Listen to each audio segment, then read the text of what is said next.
Yo, what up, world? Welcome back to In the Lab with Jay and Chief, episode Sir. 3. You already Excited to have you guys back on. A lot of great things happening going into the new year.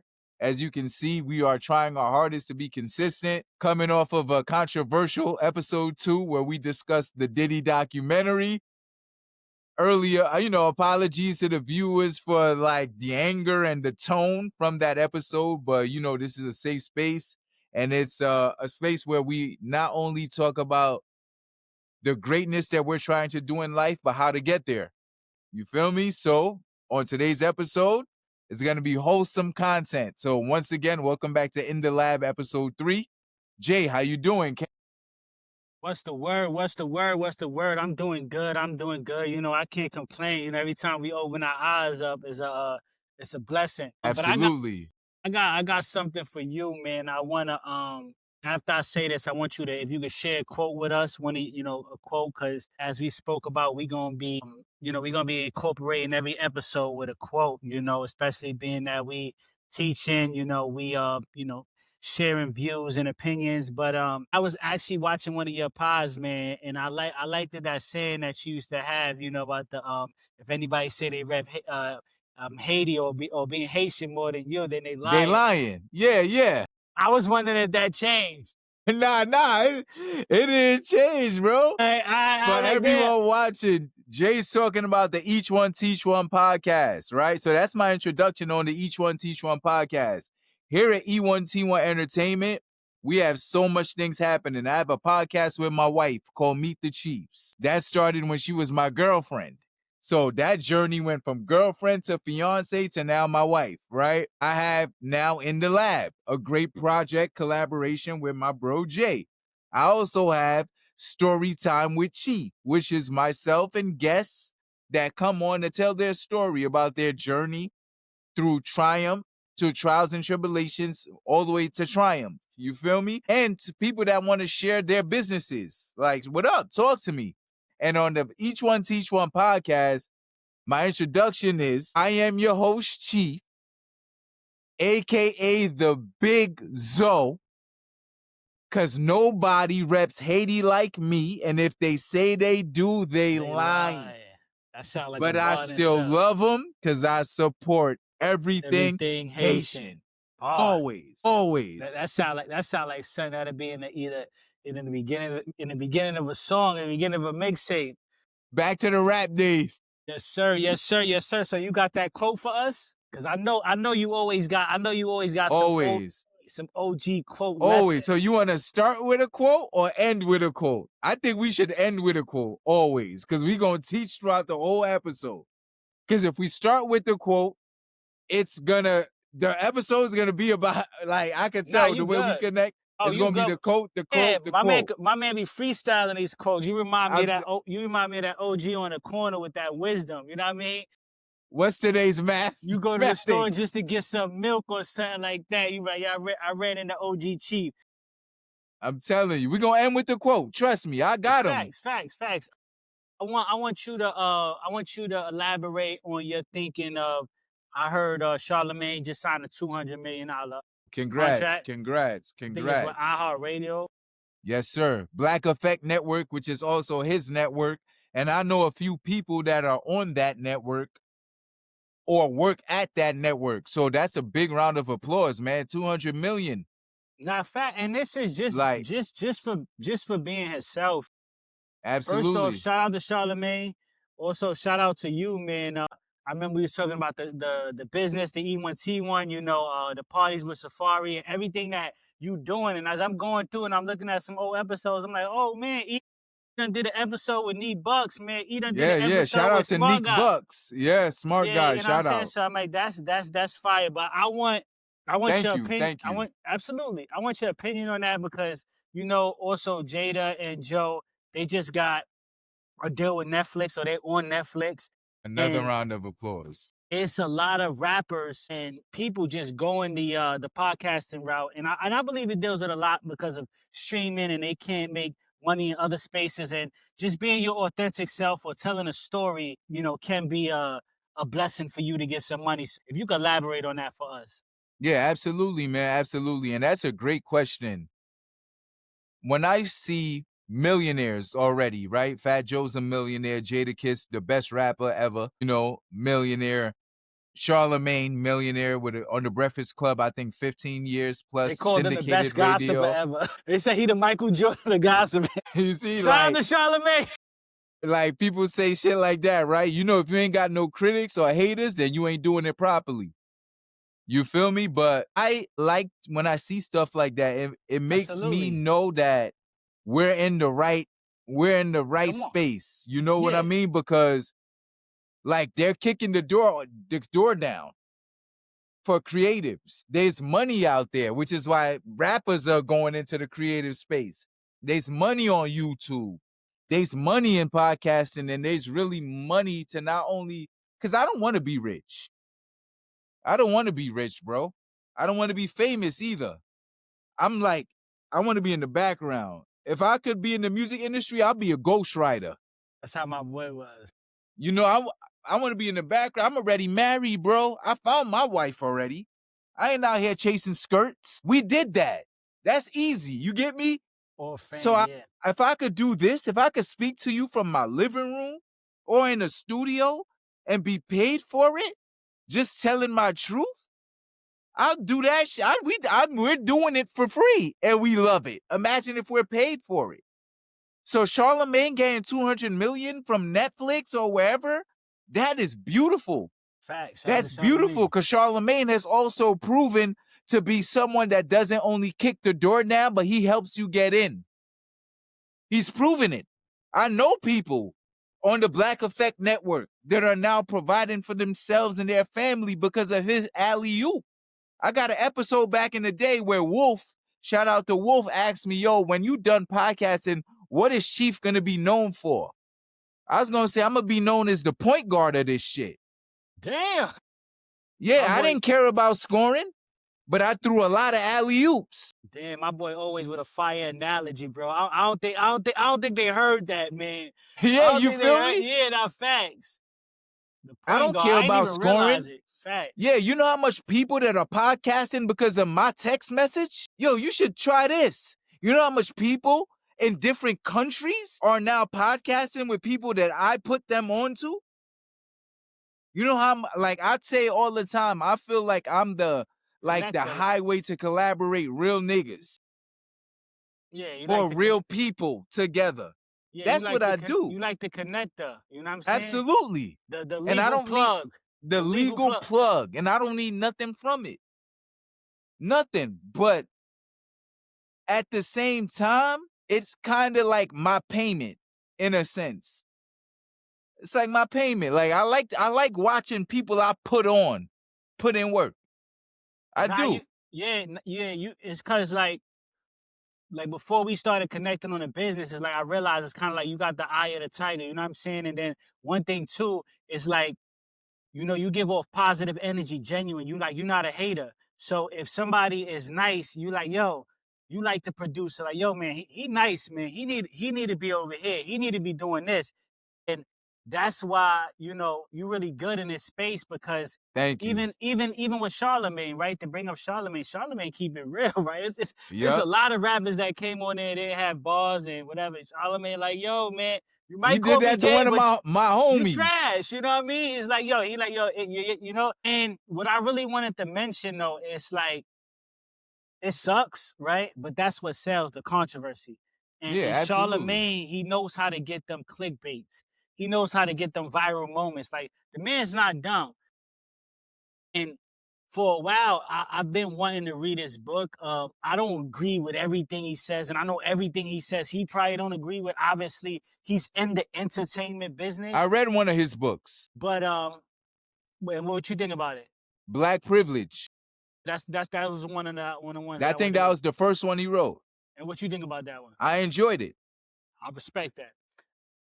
I enjoyed it because that man's been through trials, a lot of trials. Some trials like the same way I joined the gang. That's a trial I brought up on myself. Correct. But I overcame. He also went through some of that as well.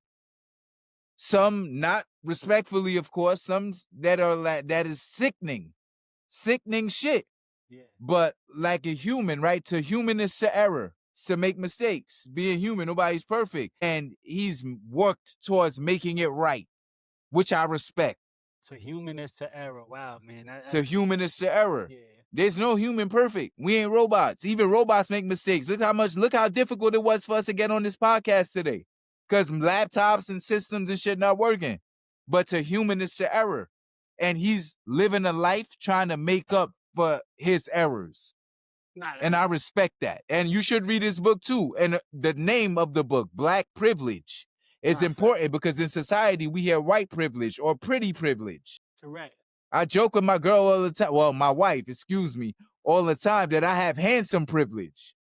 And she's like, what do you mean? I'm like, yo, I never have to pay full price on my lunch breaks. I don't know if it's the smile, if it's the beard, but if it's and we joke around like that because my wife is very secure and knows I'm obsessed with her. I'll be like, yo, I don't know, but the girls, they just be like, oh, yo, you get this, and I'm grateful. I never pay full price. I'm like, babe, I think I have handsome privilege. The way women have pretty privilege and the way white people have white privilege. It's the truth. It is what it is. So as a black man, I love that book and I love the title of the book. So to reel it back, to see him get 200 million from where he started from, to the trials and tribulations that some were self-imposed, some weren't, that he overcame, and then him helping other blacks and people of color, I'm clapping for you. Come on, talk about it. Nah, I'm respect. clapping for you. Respect, For real. Respect. Always. Nah, yeah. I think you highlighted a great point, and you obviously got more insight on him than I do. And, it's definitely a eye opener for us as podcasters or in the entertainment field. Absolutely. Because I sent you a reel, and the lady was on the reel saying how for her first 6 months, she wasn't even making no money. She just basically stayed consistent. And she had a client that hit her up and said, yo, I've been watching you for 6 months. I've been watching your page for 6 months. So I don't know if the client didn't have the money, but the thing is that a lot of times we want to quit whatever we're doing, whether it's rapping, podcasting, work, because we're not seeing the views. You can't put an impact on one view, because I could tell you there's been podcasts that you have done, and let's just say you only had one view. But if that one viewer was me, I'm like, yo, this is fire. I'm sending it to my moms. I'm sending it to my brother. Even picking up those things that's been said on the pod, because a lot of times I'm like, yo, I'm getting to the age where I'm like, I don't even want to hear no rap music. I don't want to hear nothing negative for the day. I'm on my way to work. I'm driving, or I'm on my way somewhere. I want to hear pod. I want to hear something educational, because every day, and this is not no made up thing or no, just for the views and likes and highlights. Every day I'm looking at, I want to learn something new. You know what I mean? Like Absolutely. I started learning about Muslim.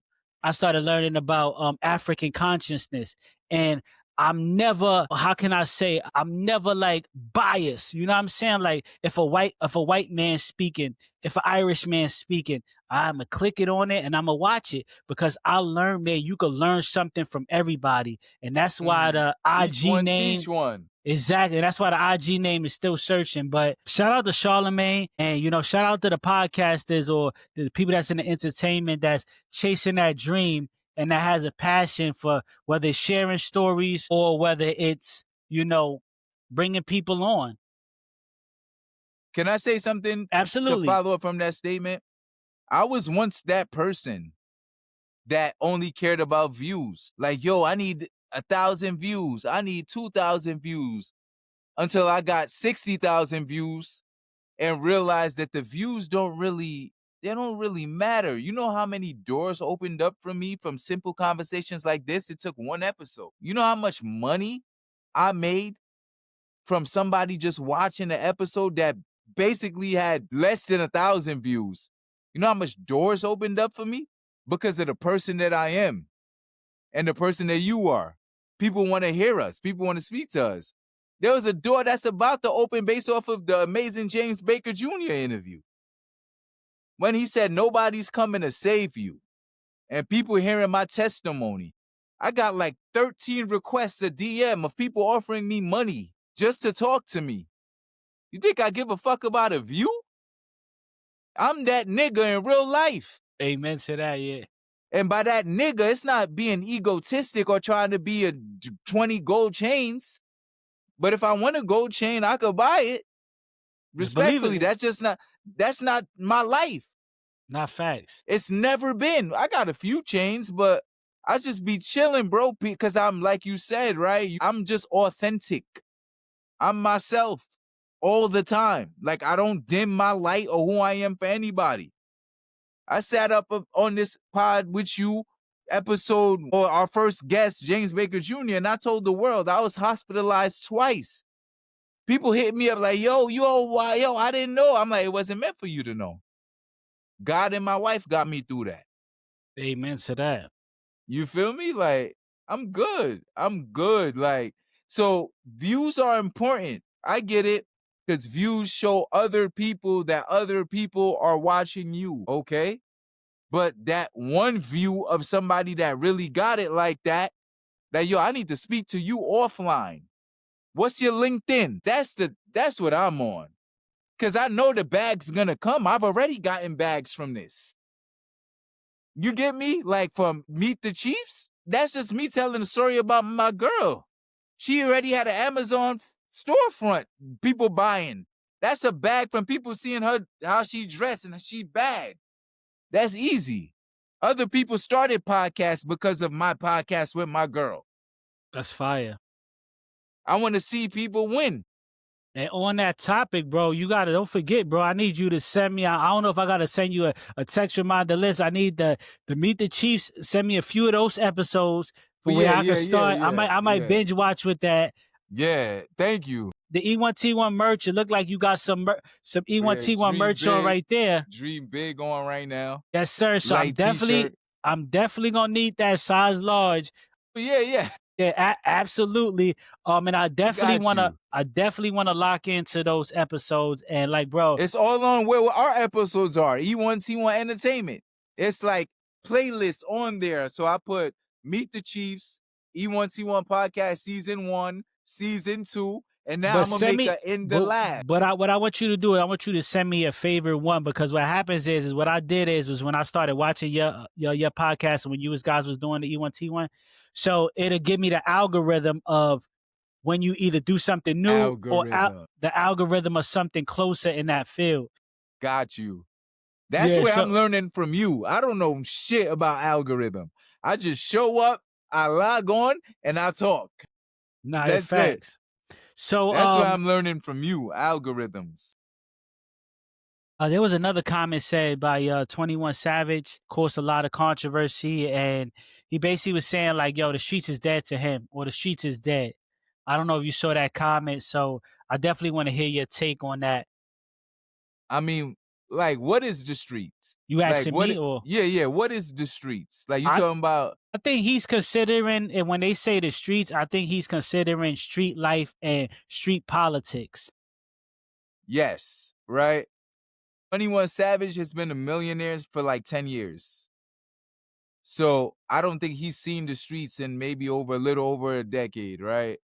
If but he's not to talking cut about, you, go ahead. Just so when the celebrities talk about the streets, their streets would be like the cousin streets to ours, in the sense of they'll feel it's street because I got two of my boys with me and we going to the club, and then we might go to somebody's house without our security, but 20 deeps.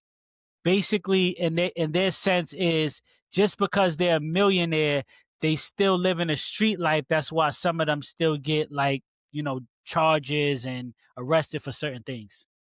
I don't think that's living a street life. I think that's making stupid decisions. That's a fact. I agree with you. That's just stupidity, not street shit. Because if I'm up, like if I'm up 20 million, I'm not going to a house party, or I'm not traveling anywhere if I know that my energy attracts anywhere I need to bring a gun, I'm not going. The reason why, like, I asked you what's street life, bro, if you've never been in a shootout, if you've never seen someone you love die from a bullet or had to go to a funeral and it was closed casket because the bullet did something where they couldn't be viewed. I don't, and I'm not saying this ain't for 21 Savage. This is for like the people watching, like the children, because 21 Savage is not watching us, respectfully, right? I know I know who our demographic is. I know who our core fan base is. It's people that's the age of your son. People that know me or you personally. Wow, I didn't know that. That's the age group, right? The millennials. Wow, Millennials and millennials are the people watching us, and the Gen Zs and stuff like that, right? Your son's watching us and his friends are watching us because you're the cool dad that has a podcast. Like, to your son, like, we famous, right? So this message is for them, for my nephews. I don't have real nephews. I'm only child, but I call my youngins my nephews, right? They got to watch. They watched me. So they really know. You get me? The way you know, because we was in school together. The streets and people saying, fuck the streets, don't snitch, don't this, don't that. Dog, the streets, everyone has said it, ain't for everybody. The streets weren't for me. They weren't for me. But I understood that. The streets not being for me doesn't make me a sucker. And the people that had issues with me will say the same thing. Because I met them where they were at and we handled it. That's it. But I seen shit in life, shit that I don't even want to talk about. I seen that I was maybe a part of. So living through these things and being able to talk about them, nothing crazy, nothing, just the life of a young Black man growing up in East Flatbush, a part of a gang or with a crew. You're going to see another crew that don't like you. You guys may fight. You guys may stab. You guys may shoot. Who knows? But that's a part of the life. You signed up for it. You got to take what comes with that. Shout out to my man E-Does. That's who told me. On the first ever episode of Storytime with Chief, I interviewed one of my closest friends. That man got shot 7 times. Like, he was telling me shit that I didn't want to continue talking about because I kind of remember that. You get me? So this man told me, and I can't wait for us to do part 2 to the episode, that he met God revealed himself. Like, God, he told me on the pod, like, God revealed himself to me when I was in solitary. This is a man who got shot 9 times. This is a gangster. He does. The first gangster I met that was my height. I joke with him like, yo, I thought all gangsters was tall. He's a gangster. Yeah, I actually got to speak to him too. He told me he's gonna be working on a book soon. Look at that. I'm the bridge. Connecting real niggas with real niggas. I didn't even know you spoke to him. He didn't tell me that. Like, yo, Chief, I spoke to your new co-host Jay on In the Lab. I didn't know that. Yeah, he actually that first episode that he did, he said the episode was fire, and he told me that he probably gonna be working on a book soon. So we started following each other. I told him if he need any information, because you're an author, wrote 2 books. Correct. So you get me? So when you talk about 21 Savage saying fuck the streets, yeah, fuck the streets, man. That shit, he probably was involved in it heavy on the come up, but dog, it's been fuck the streets for 10 years. That shit, man, stop talking about all this shit, man. You see what these young kids doing to each other? There was a Bronx rapper on his way to becoming a mega millionaire. Get his mother, and he was so talented, get his mother out the fucking hood.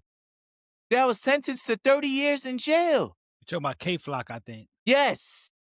And then there was another I'm not Bronx, too familiar, but I just know he's Spanish nice. rapper that they just killed too. I think he was Spanish too. A drill rapper that just got killed in the Bronx too. We talking about the streets. These are talented young kids, man. I never thought I would be that person sounding like a unk, because I was once them, but I survived to tell it.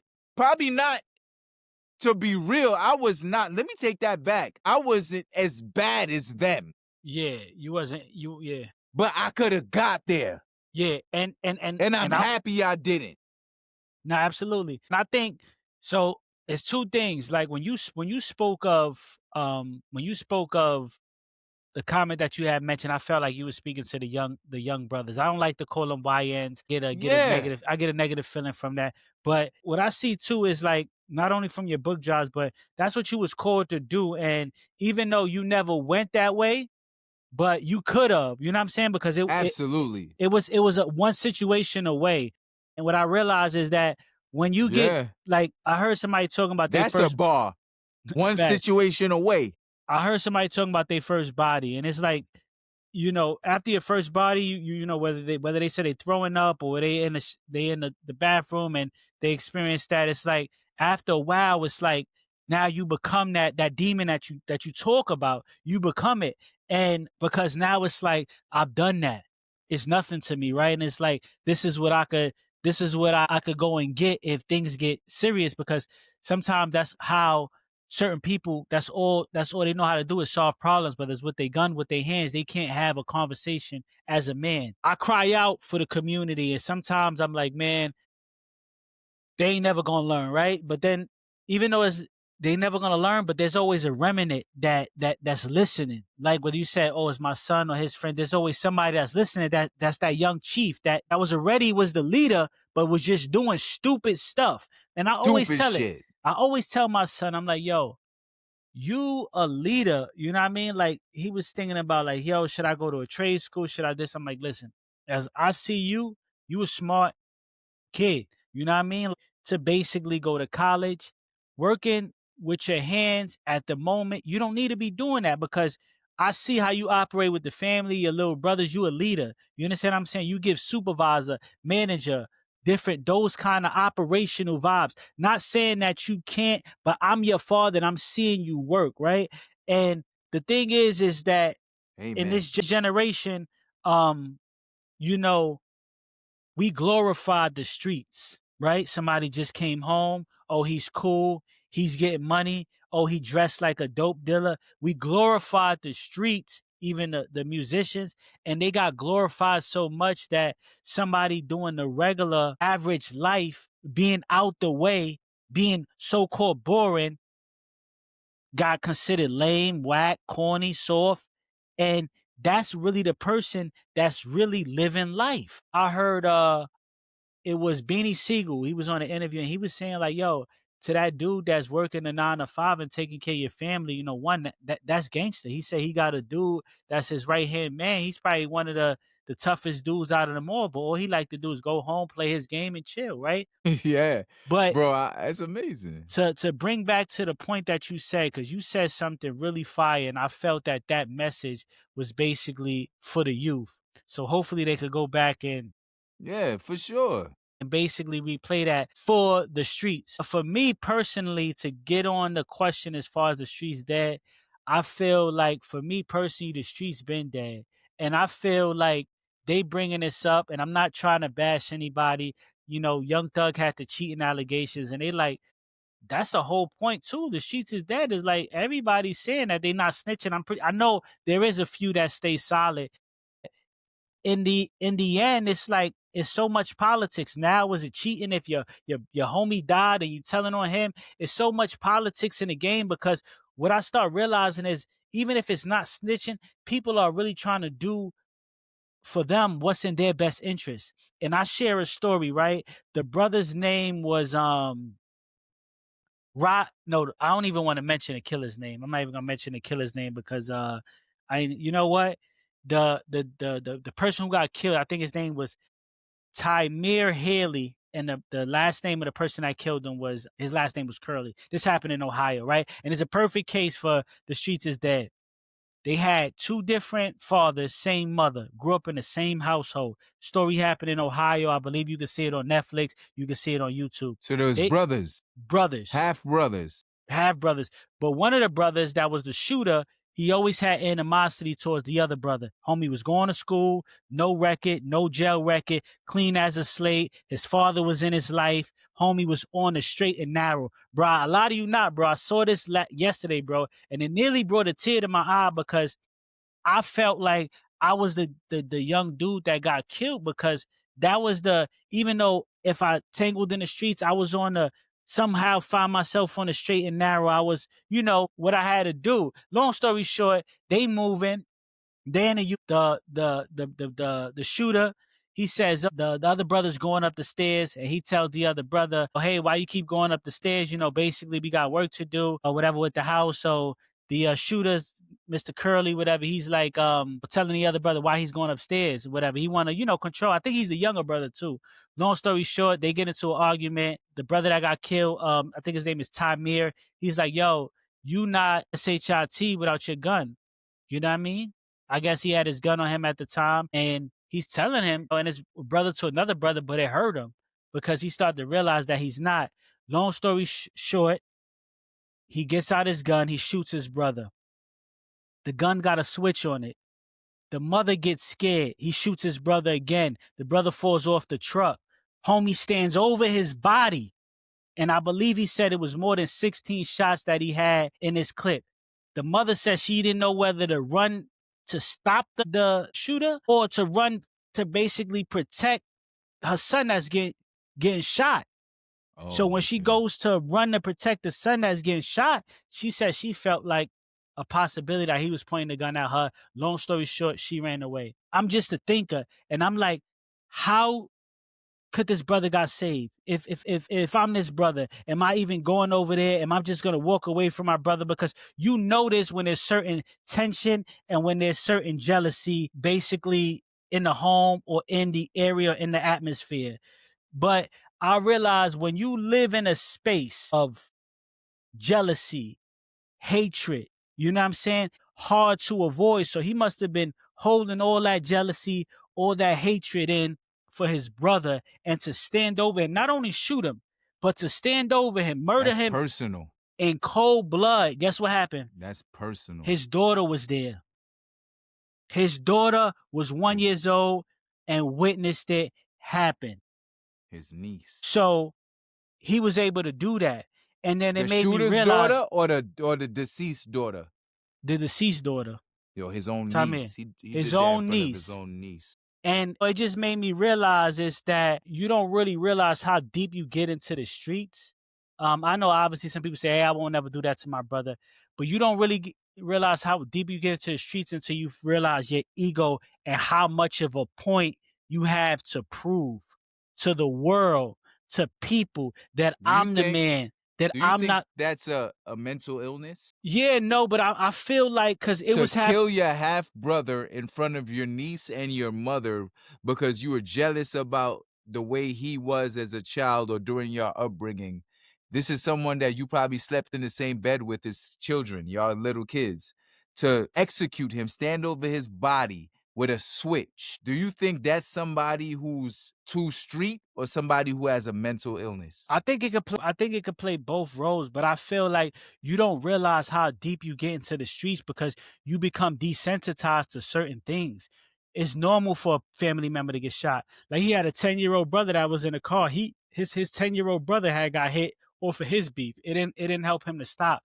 But to make the point is that for me personally, the streets been there. And the thing is that I learned that at an earlier age. And I love the streets. I love streetwear. I love street people. I love to go outside. So it's no hate, but I learned from the government, from countries, America, presidents, I learned that a lot of people, bro, they don't got our best interests. And they gave us a lot of religions. They gave us a lot of books. They allowed us to do a lot of music with cursing and talking down on each other to spark beefs. They gave us a lot of drugs to control us, to separate us. And now when it's like you go and talk to your brother, oh, I don't want to hear that. And then next minute later, he gone, he dead. And it's like you trying to pull somebody out of darkness. You trying to pull them out. And a lot of times they don't want. So that's why this space is really good to have because you never know. You might get an important DM. It's like, yo, Chief, how can I go about getting out? How can I go about living a Facts. different life. You know what I'm saying? Because sometimes people are so worried about basically being cool. And I had to tell my younger son this. One time I say this and I ask you the following question. One time my younger son was like 6 years old. He like, yo, I don't like how I look. I'm ugly. My younger son, 6 years old. And he's like basically wanting to be cool. So I said, who told you that? I'm like, who Word. told you? You told you. Oh, I'm looking at myself. I said, you don't see when we go to the school, like the older ladies and them, they tell you, oh, you so handsome, you so this, you know, you so that. And he's already 6 years old and he's seeing himself because he may see one imperfection. And I said, and I had to tell him, I'm like, yo, listen, one, first and foremost, you have to basically believe in yourself. And there's nothing, you know what I'm saying? There's nothing ugly about you. You know what I mean? You looking at things basically the wrong way and you still growing. You know what I mean? But the most important thing is that you have to basically be okay with being yourself. And if you want to get the ladies, I told my son this at 6 years old, right? No disrespect, I wasn't telling him to get a girlfriend. But I said, Yeah, I listen, if know, you I want to know, I get the know. ladies or if you want to get a girlfriend, I said, listen, work on being genuine and work on being yourself. They're gonna come to you because when you go out chasing something, they run from you. But when you go out being your genuine self, you attract the things, just like the followers. I think that's the quote right there. What's The that? quote: "Be yourself. Everybody else is taken." Okay, we might have to run that back when we closing out that way they can hear it. But Yeah. that's a fire one. Be yourself. That was a deep topic, man. I know the youngins appreciate that. To get on a more positive I note. do have a follow-up question Yeah, though go ahead. from that topic. And it's rest in peace to that young man that died. Rest in Yes. peace. Terrible way to go, obviously. How do I ask this without sounding like a psychopath? But is it possible for people to be desensitized to family? Even deeper, I don't know if I'm answering it, but Cause we from the streets, not like we are drug dealers or whatever, but where we come from is viewed as the ghetto, right? You from East New York, I'm from East Flatbush. I grew up on my block, 32nd. Those my brothers. I'm an only child. So that's the streets I know. The other version of the streets that 21 Savage them talking about, I put myself in that version, but my block, we wasn't doing shit like that. We played defense. So when that version of the streets came on our block, we took care of it. We played defense, but we didn't go searching for it. That searching for shit was when I did what I did. I joined what I joined, right? But you just spoke about a man who murdered his half brother, but we said he's desensitized to death. No, that sounds like he has a mental illness and is desensitized to family, in my opinion. I didn't see the documentary because you didn't kill your brother because you were in the streets. You killed your brother because you didn't care about him. So I think it could be both. Like Brother James Baker said, two things can be right at the same Two time. things could be right at the same time. That's a fact. You see sometimes you see the world in kind of your eyes, right? Because you a genuine dude, you loyal, and you guys play defense, and that's smart, right? But looking at it on a bigger scale, it's like you the only child, so it's different. A situation in my home, my two sons are born on the same day, my brother. Whoa, that's crazy. September 20th. God bless him. God bless him. 20th, bro. On the same day. The mom of my older son let me know in the beginning. Shout out to both of my sons, but this is a teaching lesson. Hey, he was a little jealous. He was a little bothered by it. Okay. Some people were like, yo, like some dads like, yo, but my son is jealous. Let me straighten him out. No, he's right to have emotions. He has to let them out and grow out those emotions to get an understanding, because it's like when you love something, and like my son is a lover. My older son, he's a lover when it comes to women, when it comes to family. Like he sleeps on my mom's chest. He's big. He gives her a hug even when he's older. That's beautiful. That's lover. beautiful. He's a lover. He's like opposite of me, like super lover. You know what I'm saying? Like he'll get money. He used to get money from his mother. He'd come over for the weekend. His mom would send him $50, and he's ordered. My brother's is probably like 19 or 20. He's ordering them Uber Eats.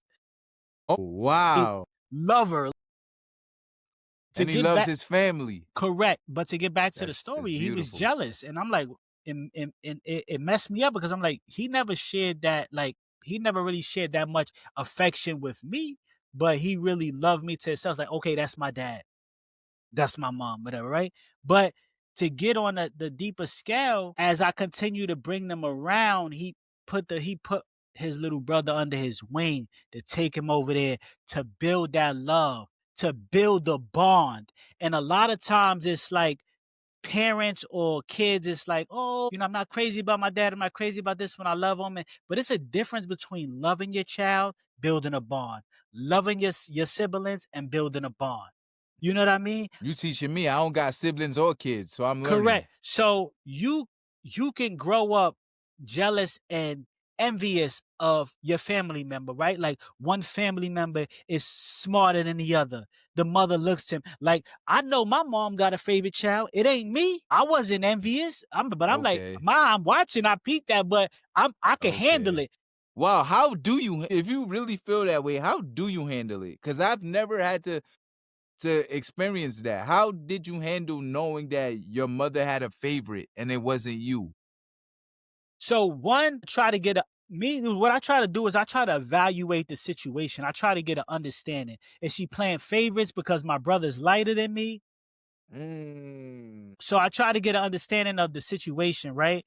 And what I was realizing is that for the favorite child, they had so much freaking ish in common. It was freaking crazy. You know what I mean? Okay. So, then when I sat back, I was realizing that not only the situation with the favorite child is they got so much in common, but at the age, the favorite child was dependent on the mom. They will call.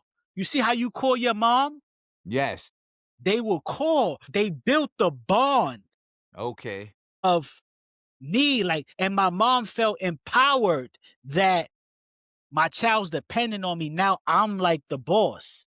See, me from an early age, I'm like, listen, 13, 14, I was already getting money. You understand what I'm saying? And a father, a dad. At 14, all my sister's friends were smoking weed. I got my first pound and I was little by little. And I was like, y'all all here? And I started incorporating the hustle. And it was to the point where, not that I didn't need my mom, but you weren't dependent. Exactly, except for the cooking. You know what I mean? Like, you know what I'm saying? Except for but everything else was like, I didn't call her for that because I wanted to keep her away from what I had going on. So how I dealt with it is it's like being independent. And in a sense, but how I dealt with it was like, I was just being a realist. And I said, it's gonna happen. And she's not gonna admit it from her mouth, but I'm like, it gotta happen. You know what I mean? It's like, it's not the end of the world. You know what I mean? It's not like she put me up for adoption. I'm like, listen, it gotta happen. It gotta be one. And sometimes you have to be like, yo, it is what it is. Like, for me, it's like, it's not that big of a deal. You know what I mean? Yeah. But for a while it was. And then until I started bringing them around each other and I started doing things. And it's like, you do one thing for one child and now the other child is asking and the other child is like, oh, but he didn't do that for me. He didn't do that for me. And it's like, and to the point you almost have to have a group meeting. It's like, you have a different bond with every child. You know what I mean? Back to the whole point is that there can be animosity from a brother or for jealousy, hatred, for their achievements, for their relationship with their mom. If you got two different parents, oh, he got a good parent. His dad always brings over the gifts. His dad is in his life. His dad cares for him. His dad did this. They call them, oh, he's the golden child because he's being taken care of. Guess what? Who I am, the black sheep of the family. So I hold that grudge. And guess what I do? I go into the Bible. I see Cain. I see Abel. Oh, Cain was the black sheep. Now I'm feel this way. I'm the black sheep of the family. So it's like, you guys, I only care about my mom. I gotta survive. And you built this survival mentality. And then it's like, when you snap, and I'm not saying that he didn't have a mental illness, but when you snap, You snapping to that point. Yo, it's one time me and my bro got into an argument. He snapped, and things could have happened, right? And thank God that they didn't. But if the moment he snapped, and let's just say he threw something at me, and if it hit me, cause and effect. exactly. But at the moment, you're not thinking to harm that person. You know what I mean? I'm not saying he wasn't, but it's all the anger that's built up. Yeah. And it's like you release that anger because you've been holding on to those thoughts for so long. Like, this mother effer think he's smarter than me. He think he better than me, blah, blah, blah. And you unleash it. And the whole point that I'm trying to bring out is that sometimes when you release that, the cause and effect, when you release that, whatever you release, you're not going to be able to get it back. Obviously, the killer said an apology to his mom and supposedly said he wished he could take that day back. But that's neither here nor there. Yeah. But it definitely can happen. And two things could be true, bro. You hit it right there. I know a lot of viewers is going to tap in that got brothers and sisters and share their story. You also dropped a subtle bar too when you said dependency. But like being like codependency can be viewed as like love or more affectionate or a favorite, when in all actuality it's just survival. That's deep. That's deep. Just survival. Like you're gonna think I love you more because I need you to survive. You get me? You've been like, and that's not talking about your parents at all. God bless mama love. But just like, there's examples like being codependent on somebody doesn't mean I love them more. It's just I need them. Absolutely. You know what I'm saying? And that's why every child cater to every child differently, because every child can handle a certain thing. There's some child that you could say boo and they go running upstairs. There's some child you gotta put the pause on a little bit to let them know you serious. I never hit my daughter, not one time. Listen, I ain't even think about it because she never really got into that much trouble. But if I say boo, she's peeling. If she was younger, she's peeling upstairs, or she's sending her mom a text like, "Hey, come save me." You know what I mean? My dad's gonna give me a spanking. But every child you deal with different. But on a positive note, that's another bar. Like, you keep saying me, like every child's different, right? So it's people. Some people are gonna put out the food. Some people you gotta spoon food. Nah, yes, absolutely. You know what I mean? You gotta spoon feed. Like, you gotta spoon feed some people, and some people will help you cook. That's a fact. That's life, man. And in a light of a positive note, so I want you to elaborate on your views of Christmas, how you and your family celebrate Christmas, and then we're gonna end with a year wrap up for the viewers on basically what we're gonna have for the viewers, what of our goals, so maybe our viewers could hold us to those goals. I know you said you wanted to lock in the gym. I saw you put a picture of the guns up. Back in that's how I looked when I bagged my girlfriend, who's now my wife. So I can't be like false advertisement. Like, when I met you, you was like, you know what I mean? Yeah. So just give us a breakdown of what's the Chiefs Christmas like. What's your view on Christmas? Just give us a little breakdown, and then we'll jump into the yearly review. So I'm gonna try my hardest to not get emotional saying this, but I wasn't really in the holiday spirit this year. My beautiful pit bull Queen, my first ever pet, I've known her as long as I've known my wife, because they were a buy one, get one. They were a package deal. My first time visiting my wife in her house, her home or whatever, she had to let me know, "Hey, are you afraid of dogs?" And I was like, "Kinda." I've never had one. From where I'm from, we don't really do pets. And when we did see pets, it was pets being vicious. She was like, "Okay, I'm going to put a muzzle on her, but I want you to give her a chance." And I fell in love with Queen immediately. That was my dog. That's my baby. Everyone, that's me. That's my baby. And we lost her. She was ill. She was 14. She was sick, but she stayed alive. The lifespan for pit bulls, I'm not a dog breeder, but they say that it's 10 years. I also did some research, and they said for every 1 day of a dog's life is a week for us. That's why they get so excited when they see us, because I just left at 8 in the morning to go to work. I come back home at 5 p.m., but for her, it's been like almost 24 hours. So if you saying how you feel after a week of work, how do you feel after a week of work, bro? Exhausted. That's how they feel after a day. And we lost her right before Thanksgiving. A little bit before that, we lost her in July. But when Thanksgiving, thank you.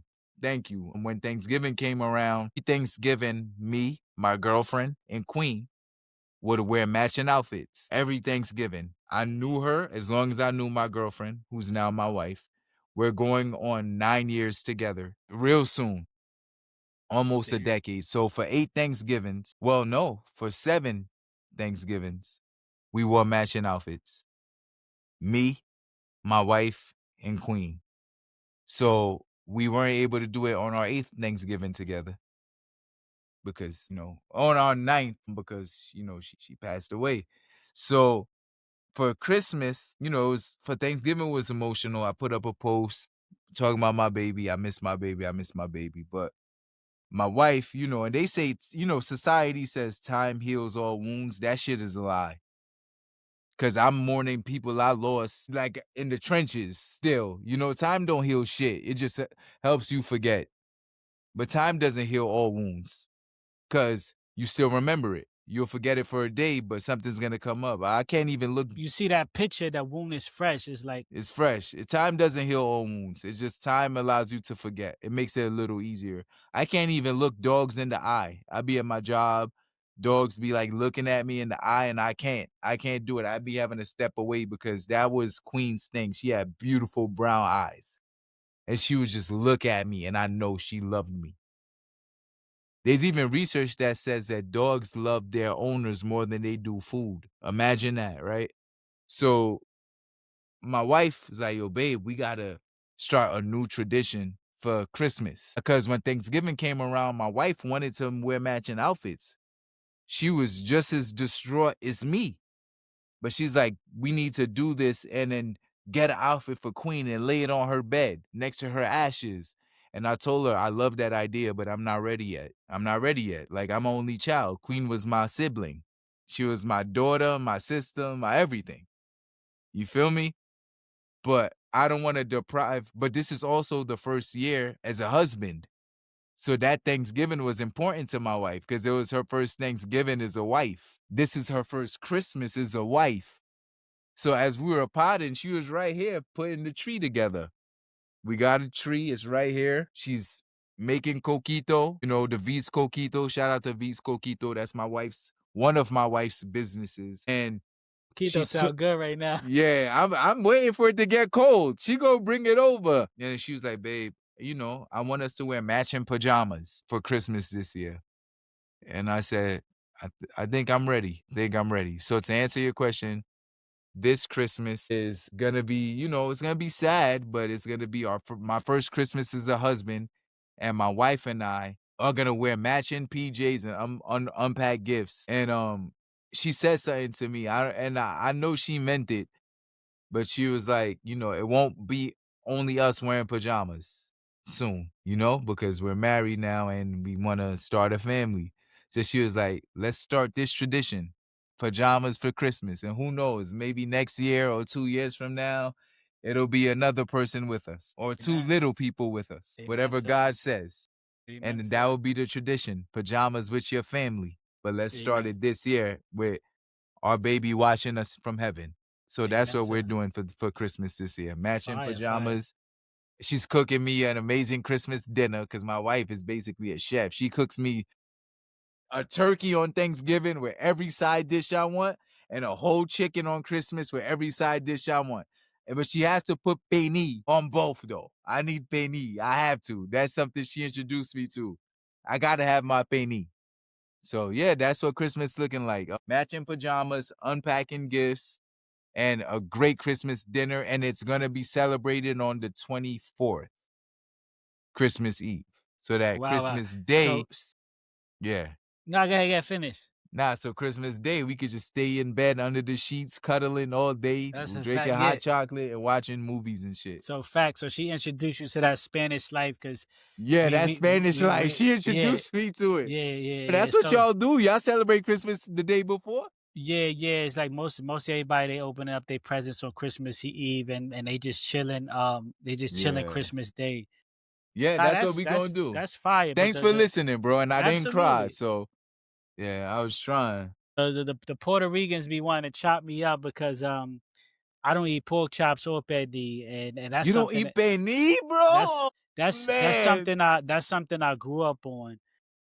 So to elaborate a little Damn. bit, as we speak on Christmas, so when I was in the church, I had started fasting from like chips. And there's certain chips to this day, like I don't eat because ever since like I started fasting, like I cut them out of my diet and red meat is really like beef and certain red meat. I was really noticing through the fast that it was harder for my body, me personally, to digest.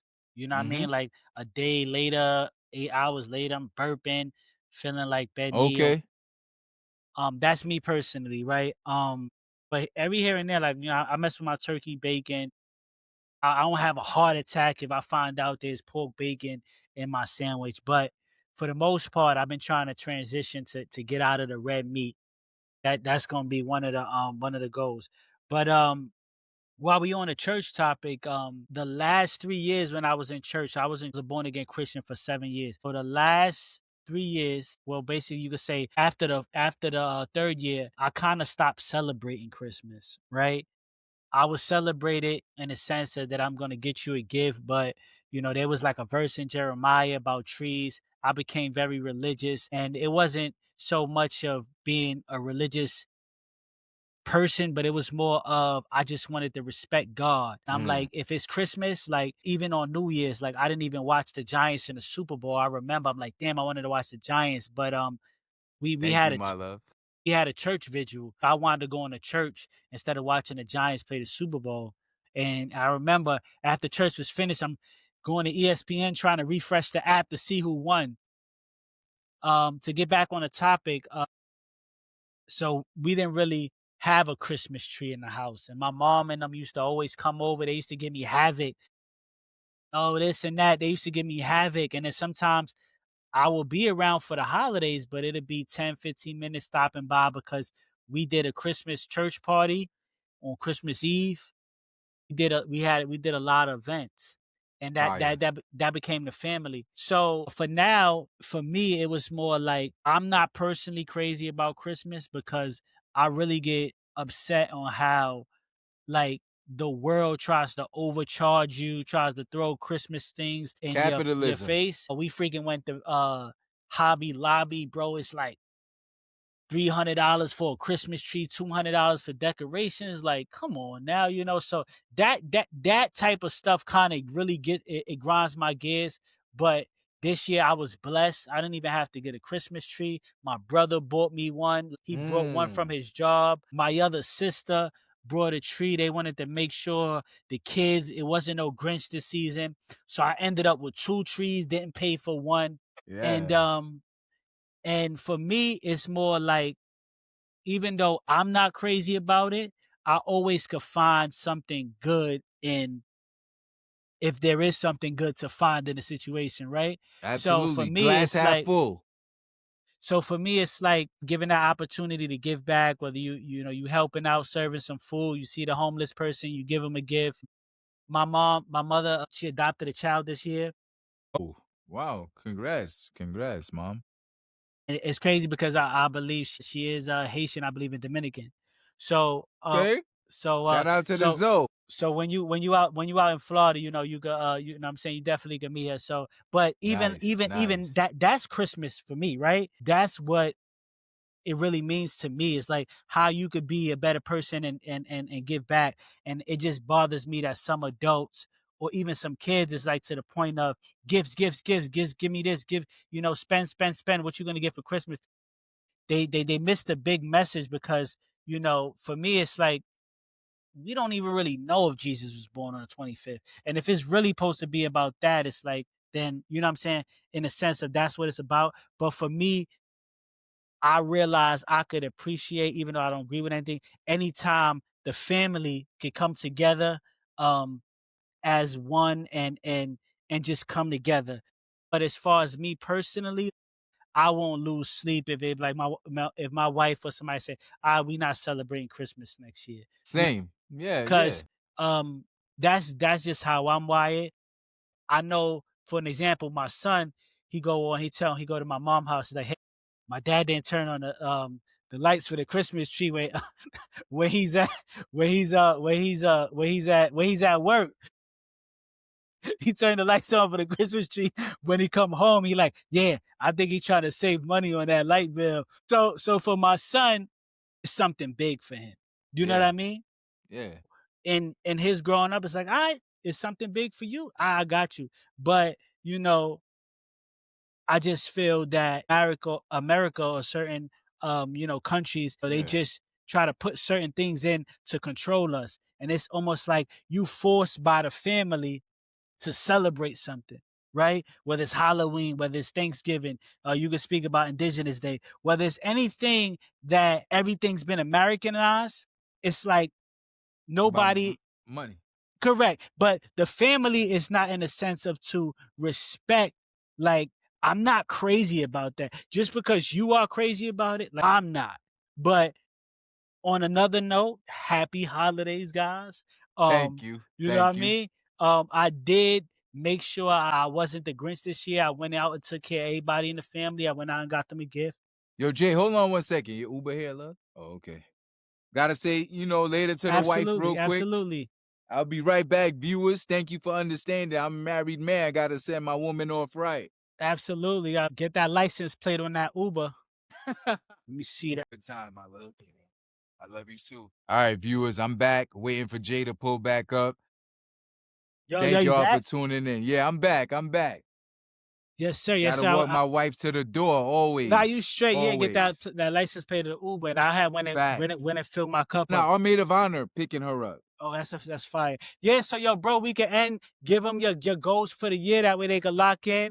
You know what I'm saying? Let them know what it is that any goals that you got for the pod, and we could close on that note. All right. Thank y'all for watching. My goals for 2026 are real intentional. I want to be really intentional about 2026, right? So obviously I'm so excited about In the Lab. Starting this with Jay has been a blessing. Jay has added what I believe that I've been missing when it comes to consistency, in a sense where he'll shoot me a text in the morning like, yo, Chief, it's Thursday.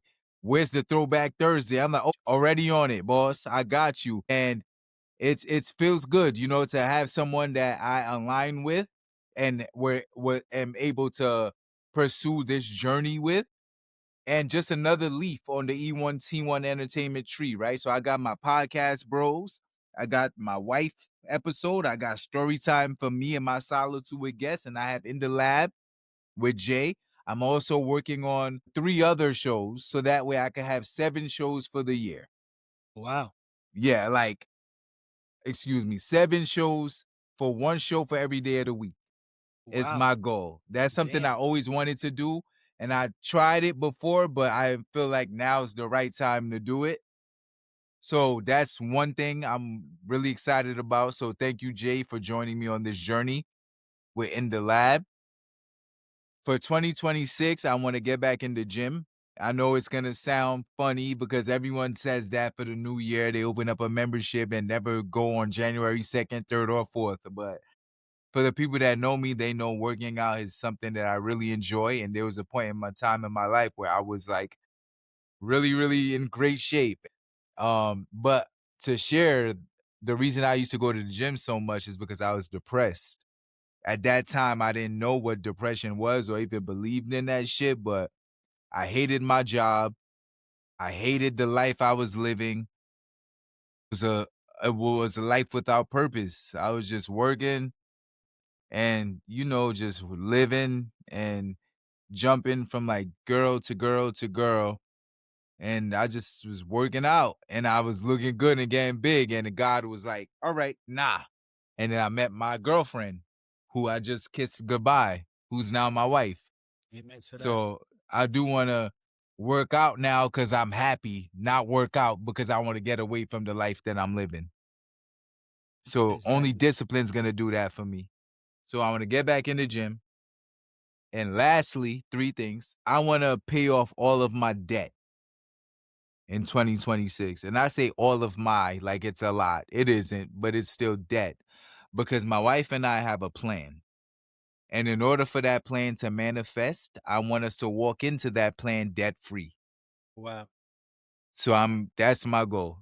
And by the way I've been budgeting and planning, by April, I should be debt free. So in 2026, I want to be debt free.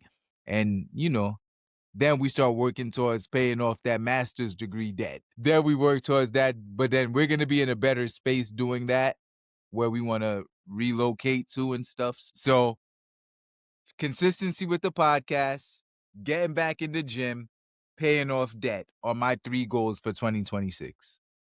Thanks for listening, y'all. How about you, bro? Absolutely. And after I go, just let them know like anything that we have that they could be looking forward to. I know we have the E1T1 shirts, like the Dream Big one that you Yes. got. Dream So big. E1T1 merch. Oh yeah, y'all. Y'all probably, well, the In the Lab viewers, I have a clothing line.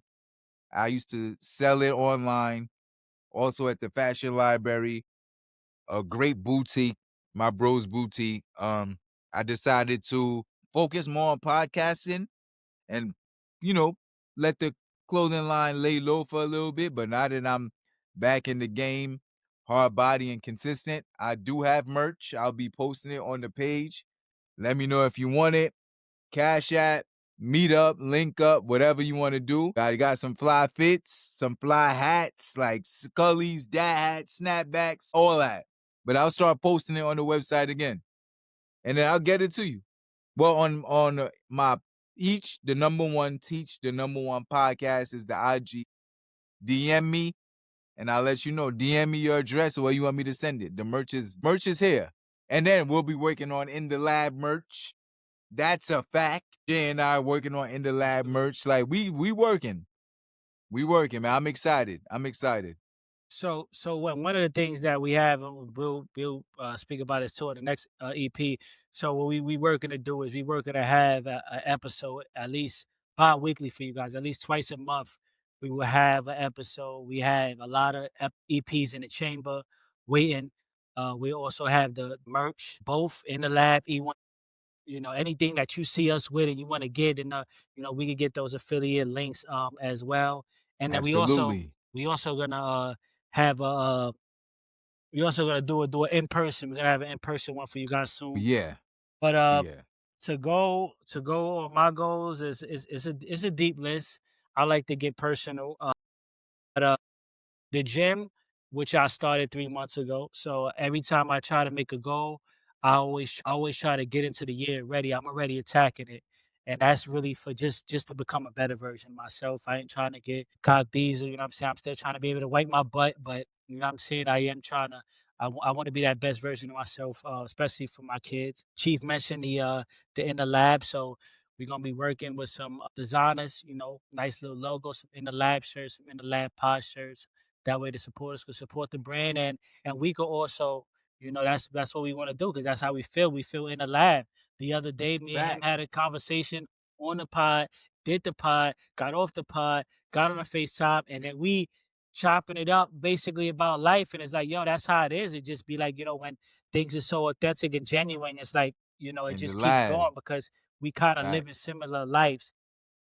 Next year, I'm Facts. definitely trying to be more frugal with my finances, which Mm. that means a lot of going out less, but I will be going out, but I'm more looking to go out more on business ventures. Like this year Mm. I did a few business ventures, some dinners, some toast, but I want to be going Yeah. out less. Network. I want it to be more meaningful.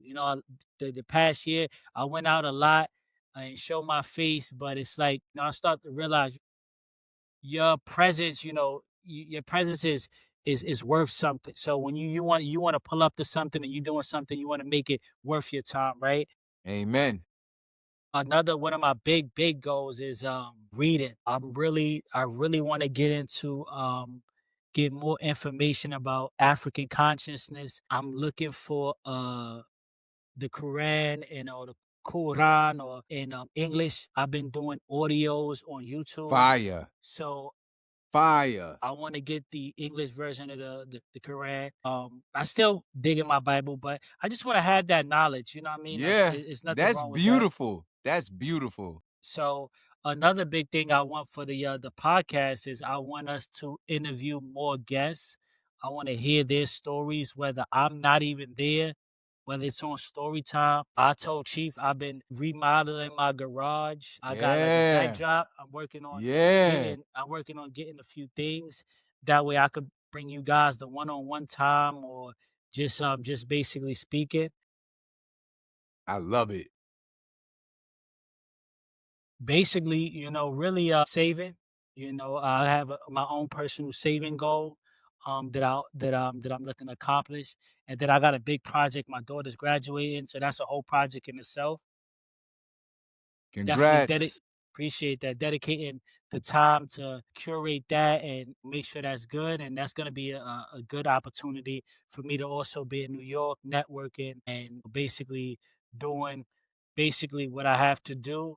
And And that's we gonna pot at the studio. nah, yes, sir, yes, sir. Yeah, and that's basically it. I have some notes that I've basically been working on, whether it's a kind of like a play or a book, but I'm just gonna continue just building in my notes because I don't want to rush another project. So I am gonna use 2026 to definitely continue building. And what I want to say when I leave y'all on this note is that um as we do an overhaul view on what we brought to you guys for 2025, I want to say it's like I seen people doing cakes and putting papers in them of what they accomplished and everything that they done for the year or how the year hurt them. But one thing I want to say is that uh, just surviving 2025 alone is a flex. So many people that lost their life, so many people that died, so many people that was hospitalized. The list goes on. So for me, personally, just surviving 2025 was a flex because I learned to stay out the way. I learned to stay away from big gatherings or certain things that's going on right now. The church is under attack. You can't even go to church without something going on. So for those that made it into 2026, man, and you didn't accomplish what you want to accomplish, be grateful for that. I passed the mic on to Chief, and we Amen. here for y'all. Amen. That was an amazing final sermon. Thanks for watching. Please don't forget to like, comment, and subscribe. Once again, each the number one teach the number one podcast on Instagram and E1T1 Entertainment on YouTube. Please like, comment, and subscribe. Also, you can see the Cash App if you want to support to the brand. It's $Chiefo E1. That's also the Cash App for the merch. So let me know. See you soon. Holla. Peace. Peace.